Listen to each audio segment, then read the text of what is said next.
or two ago, I had made a video with my experiences with one night in Sri Lanka. What we did the next day morning. We had just time until 11 AM because our flight was at 1 and we had to get out by then. We had like a good 3 hours to spend to see stuff just around the place. After a really well rested sleep, we go down for breakfast and it was amazing. Because we don't have much time, we thought we'll just get out and just walk as much as we can and just see the beach side and, you know, all those nature and beauty.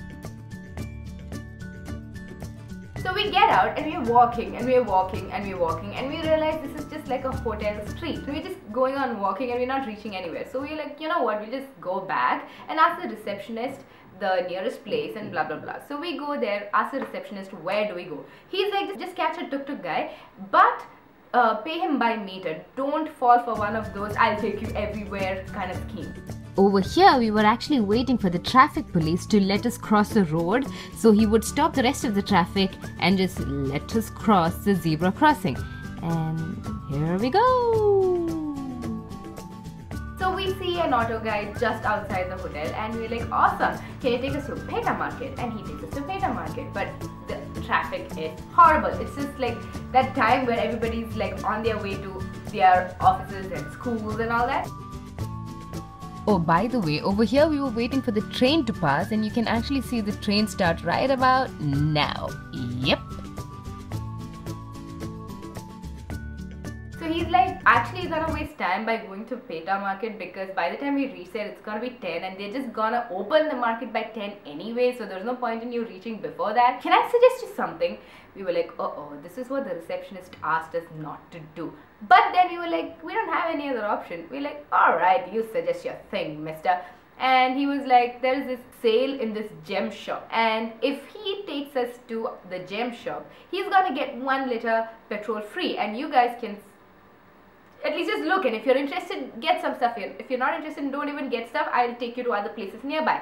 And we're like, we anyways wanted to visit a gem shop in Sri Lanka because Sri Lanka is known for its gems, especially blue sapphire. Why not? Anyways, nothing else was open at this time. On the way to the gem shop, this guy, he takes us through the longer route such that, you know, we could have a glimpse of what Sri Lanka actually looked like.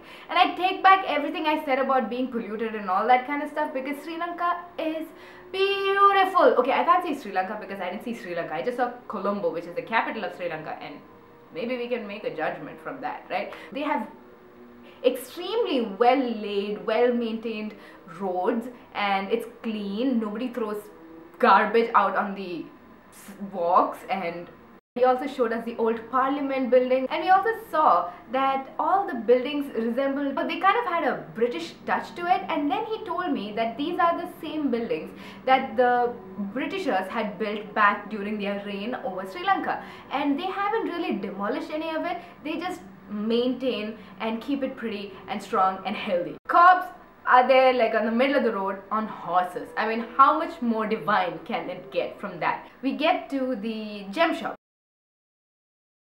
This place had a lot of gems just on its own, which you can just buy it as just gems, which you can take back to your home and ask your local jeweler to kind of set it in place and, you know, give them a design. Or if you have the time, if you're in Sri Lanka for long enough, you can ask them itself to make you some sort of a design, and you get gems from $1 a piece to $60–70 a piece, depending on, you know, the clarity and the quality and the cut and the color of the gem. Ooh, I know so much about all this now. They also had already made jewelry, so this place was just absolutely amazing, and we were lucky enough to have met the owner of the place. So we sat there and we chatted up and he showed us all the different kinds of sapphire. I think we spent like 2 hours there, the only time we had, basically. Yeah. In the end, we bought a solitaire piece of white sapphire, a few garnets and some gems. And we also bought a blue sapphire ring with like diamonds around it, because it reminded me of Lady Diana's ring and I really liked it. They served us one of their specialty ginger tea with ginger biscuits. That was heaven in my mouth and I am hooked. I am so hooked. You want to see how hooked I am? This is how hooked I am. And we were on our way to the airport. Now the cab guy who took us to the airport was also a really nice man, and he spoke English, which is amazing. He showed me around the lake and the lagoon, and he spoke about the roads and a little bit of Sri Lanka, and it was a good ride. But anyways, that's all I have for this video. I know it was really short. Alright then.